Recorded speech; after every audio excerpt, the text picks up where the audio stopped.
Welcome to Finsights Daily by Finvestin, where we cover the daily updates from the world of finance that impacts your day-to-day life. I'm your host Narendran. Quick reminder, play this episode at 1.5x for a better experience if you are short on time. It's like a web series.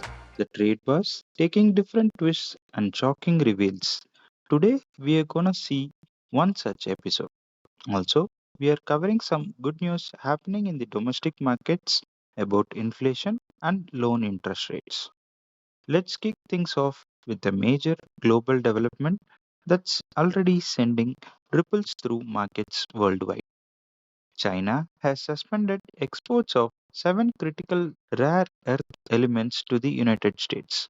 And before you think this is just distant geopolitical chess, let me explain why this matters to you right here in India.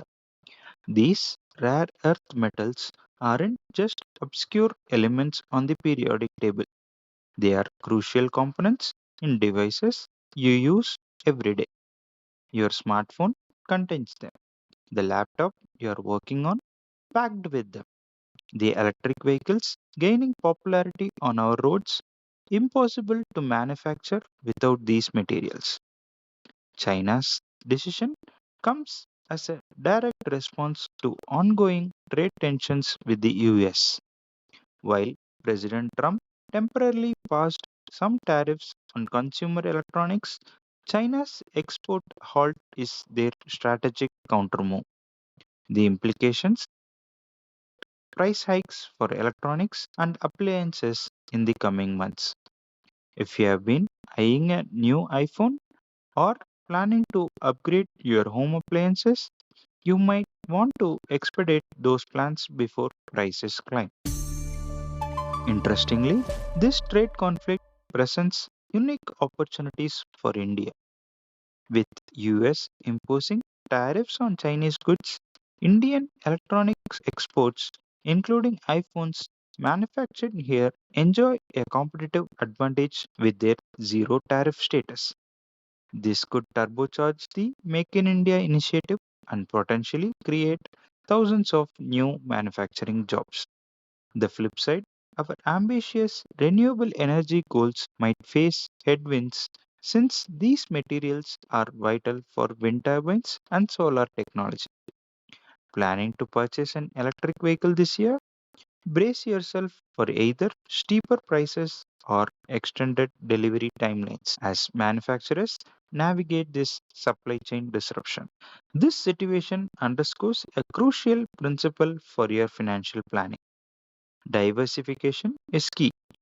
Just as global supply chains are discovering the dangers of over reliance on a single source, your investment portfolio shouldn't be overly concentrated in any one sector or asset class. Now, for some refreshing news on the domestic front. India's retail inflation has dropped to a remarkable 3.34% in March, down from February's 3.61%. This marks the lowest inflation rate we have seen since August 2019 and sits comfortably within the RBI's target band of 2 to 6%. What's driving this welcoming cooling? Food prices predominantly. Food inflation has declined significantly to 2.69%, with vegetable prices actually contracting by over 7% compared to last year. Did you notice your grocery bills feeling lighter lately? Now you know why. Wholesale market tells an even more promising story. The wholesale price index inflation has dipped to 2.05%, with vegetable prices at the wholesale level plummeting by nearly 16%. For the average Indian household, where food constitutes a substantial portion of monthly expenses, this trend provides much needed financial breathing room. Looking ahead, there is an additional cause for optimism. The meteorological department forecasts above average monsoon rainfall for 2025, approximately 105% of the long term average. This is not just good news for farmers. Favorable monsoons typically translate to abundant harvests, stable food prices, and reduced inflationary pressures across the economy. The combination of moderating inflation and positive monsoon outlook has created the perfect conditions for monetary easing, that is, RBI's interest rate cuts. Economic analysts anticipate at least two or more rate cuts this year, with a possible third if global economic uncertainty intensifies.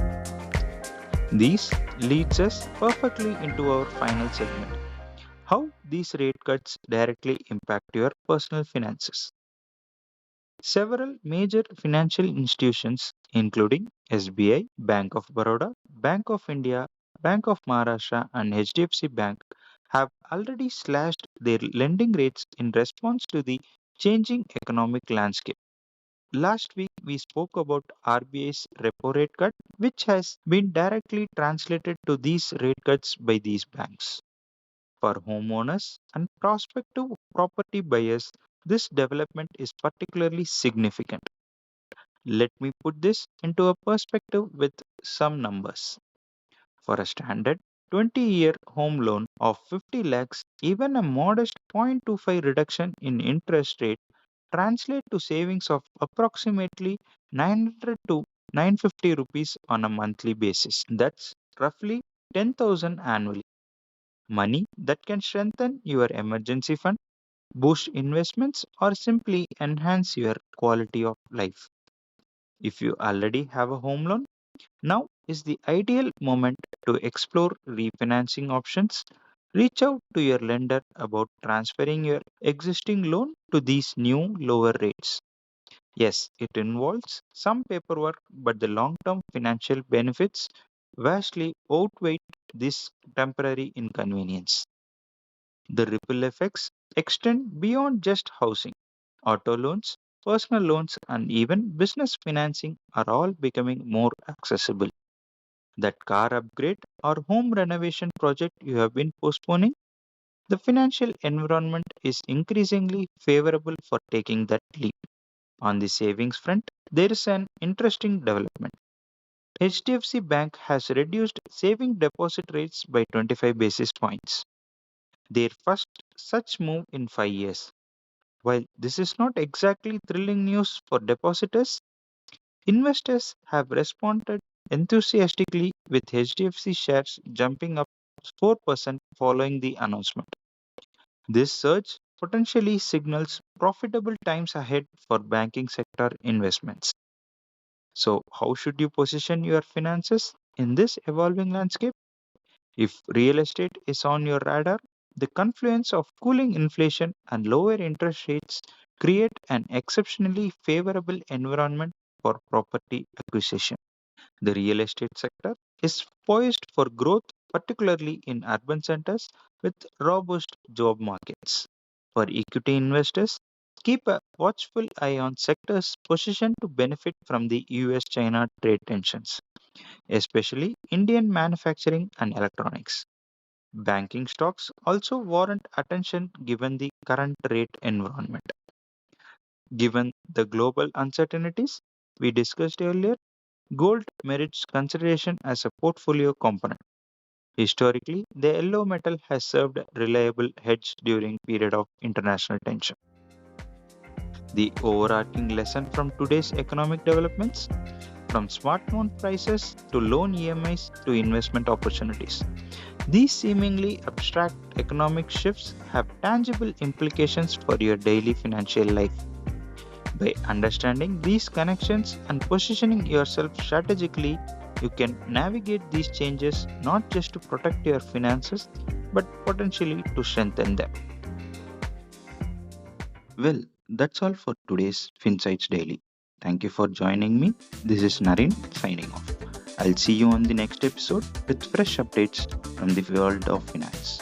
Have a wonderful day and remember, stay financially savvy.